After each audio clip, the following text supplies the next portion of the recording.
भैया बहनों, ऑनलाइन कक्षा में आपका स्वागत। आज अपन कक्षा 10वीं विषय गणित दिनांक 5/9/2020 अध्याय 5 शुरू करेंगे। अध्याय 5 है समांतर श्रेणी, अर्थमेटिक प्रोग्रेशन। समांतर श्रेणी, अर्थमेटिक प्रोग्रेशन। अब समांतर श्रेणी क्या होती है, पहले तो इसके बारे में समझेंगे। तो समांतर श्रेणी किसे कहते हैं, आप कुछ परिभाषाएं हैं वो समझेंगे जब आपके समझ में आएगा कि समांतर श्रेणी होती क्या है। श्रेणी का मतलब एक श्रृंखला होती है, संख्याओं की श्रृंखला, संख्याओं का क्रम, संख्याओं का समूह। लेकिन वो समूह कैसा होना चाहिए?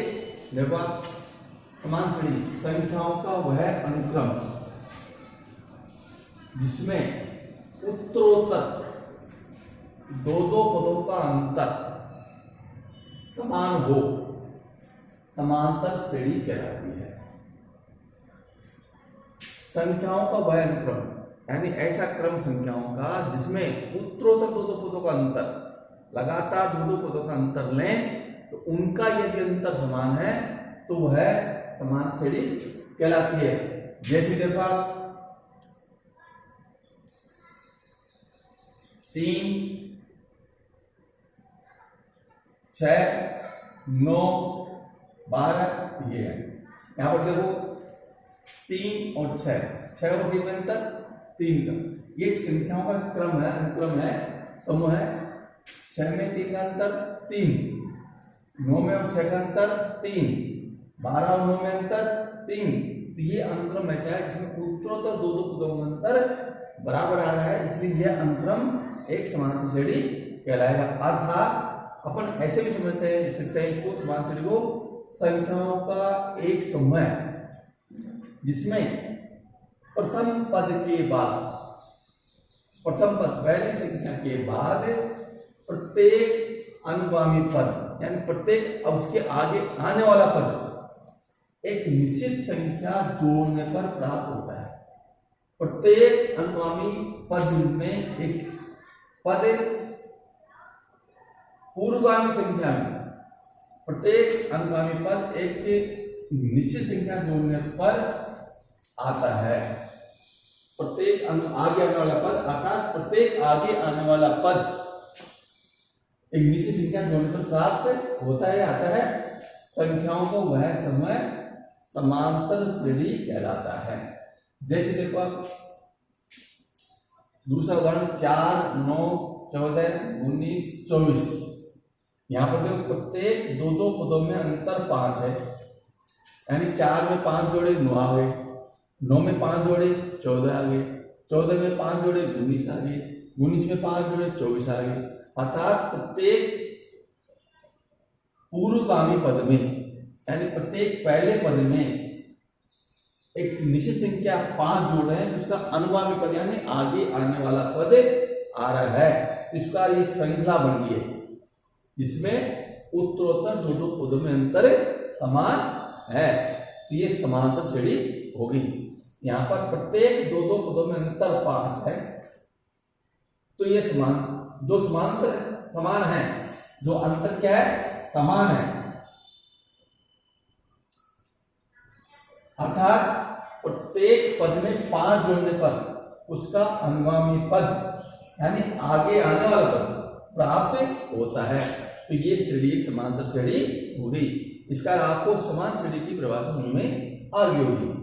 अब मान लो किसी समान श्रेणी का अपन को कोई पहला पद दे रखा है और किसी समान श्रेणी के उत्तरोत्तर दो पदों के में अंतर होता है, उसको सारांतर कहलाता है। किसी समान श्रेणी के उत्तरोत्तर दो पदों में अंतर है, वो क्या कहलाता है, सारांतर कहलाता है। अब यदि किसी समांतर श्रेणी का पहला पद अपन को दिया गया है, यदि पहला पद अपन को दिया हुआ है और सारोत्तर दिया गया हो तो उस श्रेणी के आगे के अनेक पद ज्ञात कर सकते हैं। यदि किसी समान श्रेणी का पहला पद हमको दिया गया हो और सारोत्तर डी दिया गया हो तो आगे अपन कई पद ज्ञात कर सकते हैं।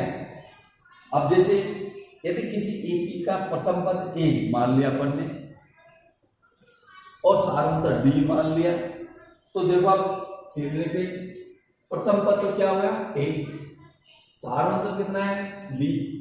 तो मैंने बताया आपको किसी भी श्रेणी में यदि पहला पद दिया गया हो और सारोत्तर दिया गया उसके आगे के कई पद आ सकते हैं। अपन को पहला पद ए दिया गया है, सारोत्तर दी गया है, दूसरा पद प्रथम पद में सारोत्तर जोड़ दिया तो दूसरा पद आ गया। फिर तृतीय पद कैसे आएगा, तो ये द्वितीय पद है, द्वितीय पद में भी सारोत्तर डी जोड़ दिया यानी ए प्लस 2d हो गया तो तीसरा पद प्राप्त हो गया। तृतीय पद जो प्राप्त होगा तो इसमें देखो फिर द्वितीय पद में तृतीय पद ए प्लस 2d है, इसमें फिर अपन ने b जोड़ दिया यानी ए प्लस 3d हो गया तो ये चौथा पद हो गया। तृतीय पद हो गया, चौथा पद आ गया, ये कौन सा पद आ गया, चौथा पद आ गया।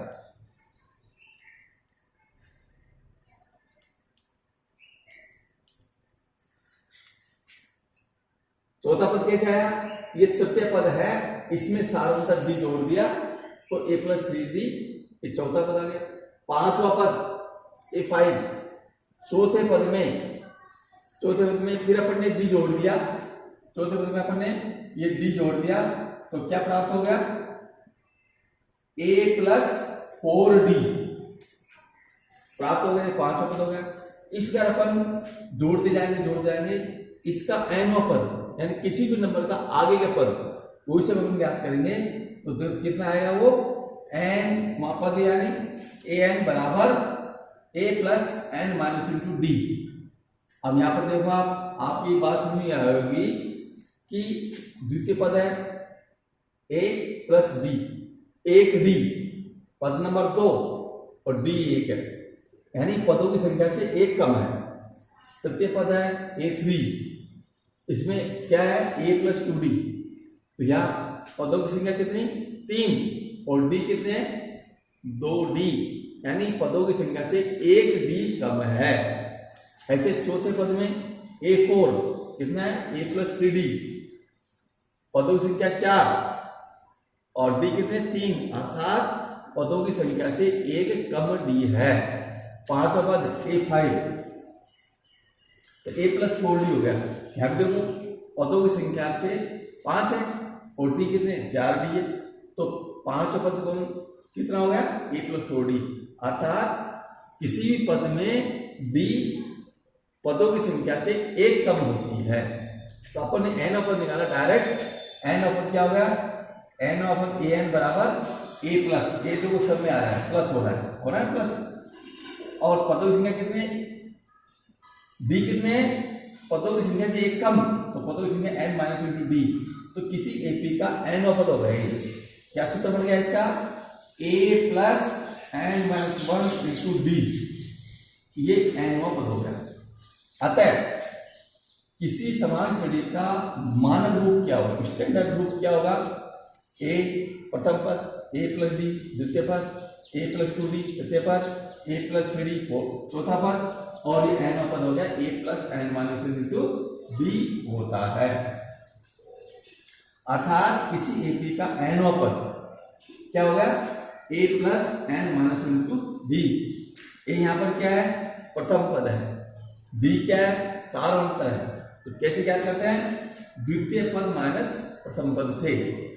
एन क्या होती है पदों की संख्या। इस प्रकार आपको यह समान श्रेणी की परिभाषा और समान श्रेणी का मानक रूप समझ में आ गया होगा, और किसी समान श्रेणी का एन पद ज्ञात करने का सूत्र होता है a plus n minus into d. ये सारी बात आपके समझ में आ गई होगी। अब अपन प्रश्नावली प्रश्नमाला 5.1 लेते हैं। 5.1 का पहला सवाल क्या है, एपी का प्रथम पद ए एवं सारांतर डी ज्ञात करना है। अपन को एपी दी गई है, इसका प्रथम पद लिखना है और इसमें सारांतर क्या है वो लिखना है। तो प्रथम पद पहले आता है, पहले स्थान पर प्रथम पद, तो प्रथम पद क्या हो गया 6 हो गया। सारांतर, सारांतर क्या करना है, उसको क्या होता है द्वितीय पद माइनस प्रथम पद, तो सारांतर 8 2 7, द्वितीय पद माइनस प्रथम पद, द्वितीय पद कितना है 9 माइनस 6 3 आ गए। इसका अपन इसका सारांतर और प्रथम पद ज्ञात कर सकते हैं। इसका आपको ये समझ में आ गई होगी बात कि समान सूत्र किसे कहते हैं और प्रथम पद क्या होता है, सारांतर क्या होता है। इसका आपको ये सारी बातें, ये सारा काम आपको ये परिभाषा मतलब जो भी करनी है पहले लोगों को बतानी है, फिर आपको गृह कार्य के रूप में करना है। अब आज का मैं गृह कार्य दे रहा हूं, गृह कार्य प्रश्नावली 5.1 का पहला सवाल पूरा करना है।